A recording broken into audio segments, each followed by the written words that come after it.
Bang, tadi saya sudah jalan-jalan tadi ketemu dengan satu orang pengusaha muda, juga sempat bertemu dengan seorang WNI juga. Dia jadi menjual grosir di Kampung Alor, orang Makassar. Juga saya sudah bertemu dengan teman-teman yang mengelola dan juga jadi aktivis di Masjid An-Nur. Ya.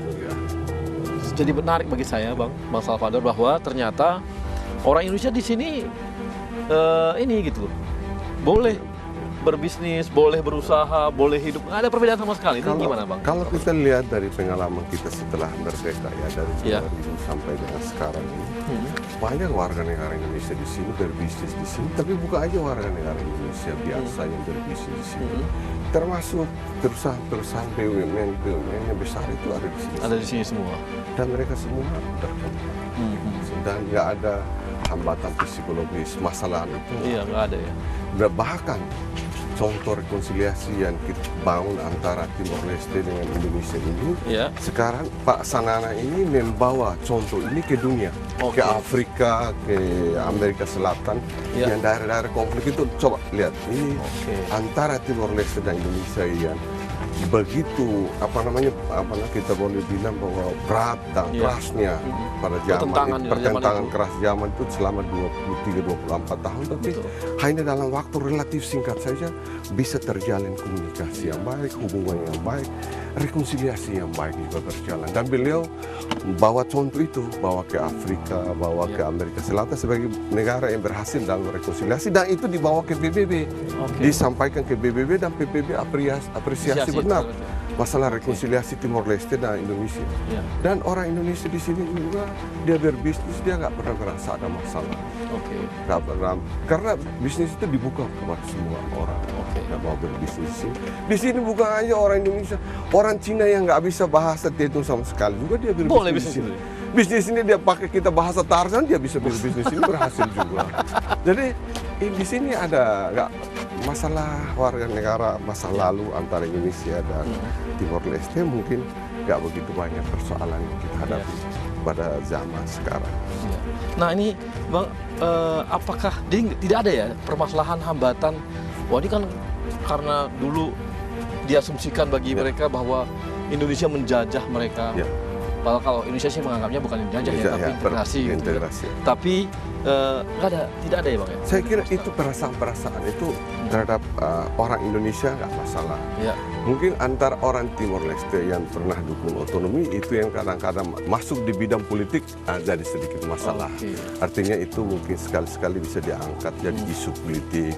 Tapi bukan sesuatu yang mematikan atau haram atau apa gitu. Dan banyak yang orang-orang pejabat yang zaman Indonesia juga bisa berkiprah di sini pada zaman merdeka. Jadi hal-hal begitu saya kira nggak terasa pertentangan masa lalu dan sekarang saya kira. Banyak nggak, Bang, yang dulu dia mungkin pada waktu referendum itu dia lari, dia cari keamanan pergi ke Indonesia. Setelah 2002 kembali lagi banyak ya? Oh, banyak sekali. Kalau kita boleh dibilang banyak, dulu kan kalau kita boleh dibilang mungkin sampai ratusan ribu orang yang mengungsi ke Atambua, ke Kupang.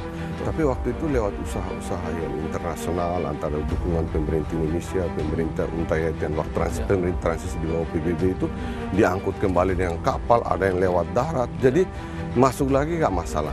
Saya boleh bilang bahwa saya ini salah satu tokoh otonomi pada awalnya, dan saya dulu itu kan kalau itu organisasi yang dulu pendukung otonomi kan BRTT kan, Barisan Rakyat Timur Timur. Pak Lopez da Cruz itu adalah presidennya atau ketuanya, saya sekjennya.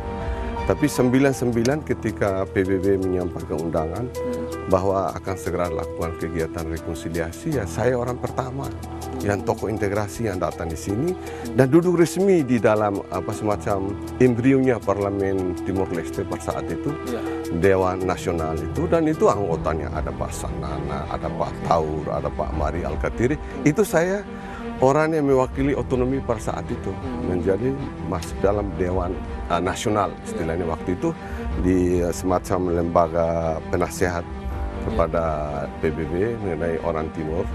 Jadi lembaga ini memberi masukan-masukan PBB apa sih yang harus dilakukan pada pemerintahan transisi.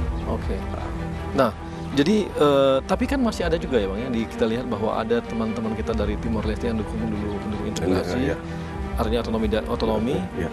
Itu ada yang di Atambua, itu bagaimana? Ya? Ada yang memang, ada dua klasifikasi. Ya. Ada yang memang nggak mau pulang karena memang merasakan lebih dekat ke Indonesia dan merasa orang Indonesia, ya mau tinggal di Indonesia. Tapi ada yang memang tidak boleh pulang ke Timor Leste karena ada sekitar 400 orang lebih nggak boleh pulang karena mereka itu terlibat dalam peristiwa kekerasan, peristiwa pembakaran atau peristiwa pembunuhan pada tahun 99. Itu ada daftarnya. Ada daftarnya dan mereka itu memang kalau masuk ke Timor Leste pasti ditangkap karena ada kegiatan-kegiatan masa lalu itu.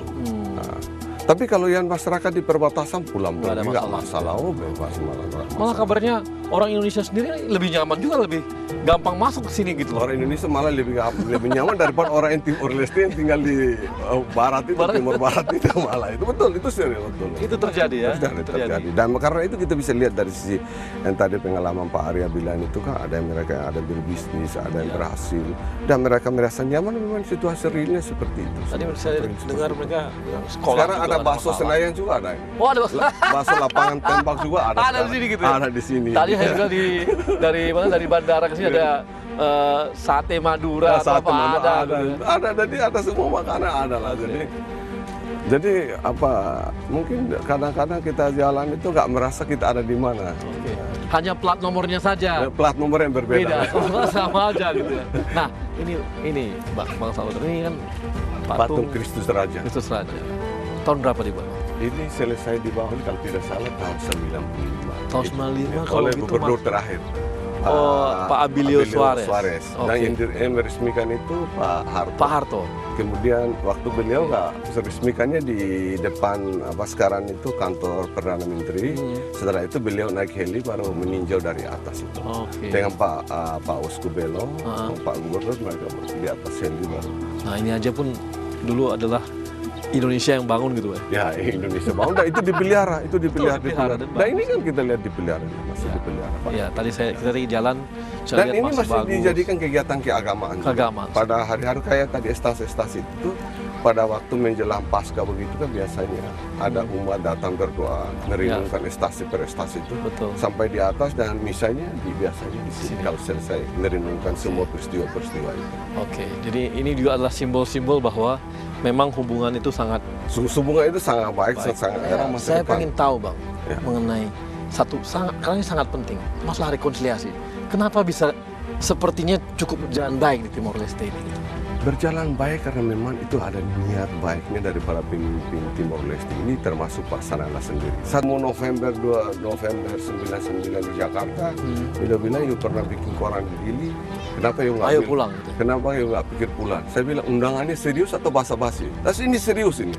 Jadi kalau pulang ya sudah. Jadi Bang Salvador tuh yang ngundang sini langsung adalah Pak Sanana. Pas itu kita ketemu 99 kan baru rame kan pengajuan. Nggak dianggap musuh gitu ya? Enggak, saya datang memang kita datang pertama itu sekali-sekali ada yang teriak-teriak otonomi, pembunuh, pemerkosa, lemparin, tapi biasalah. Tapi hari-hari pertama memang bulan-bulan pertama ada masalah. Jadi langsung pulang tahun 99 langsung balik. Saya 99 udah di sini.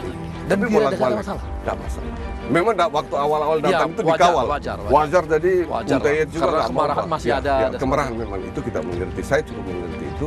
Dan Untayet nggak mau program, dan Pak Sanana sendiri nggak mau program rekonsiliasi ini gagal, sehingga saya itu dikawal oleh polisi internasional, itu dikawal. Tapi setelah dengan berjalan waktu 1 bulan 2 bulan, saya kira semua berjalan normal, kembali lagi tinggal di rumah biasa aja. Bolak-balik Jakarta. Masalah kepemimpinan jadi sangat penting, Pak. Sangat penting, dan yang menentukan rekonsiliasi itu.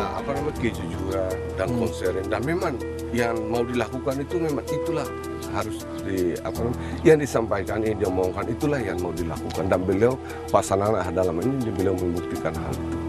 Dan didukung oleh Pak Horta, Pak Mari, jadi kan semua tokoh-tokoh itu mendukung rekonsiliasi. Jadi memang seluruh kepemimpinan yang ada di sana, beda-beda partai Pak ya? Beda partai ya. Tapi beda kalau partai, untuk Indonesia pasti mereka bersuara satu ya. Jadi semua itu untuk rekonsiliasi itu semua bersuara satu.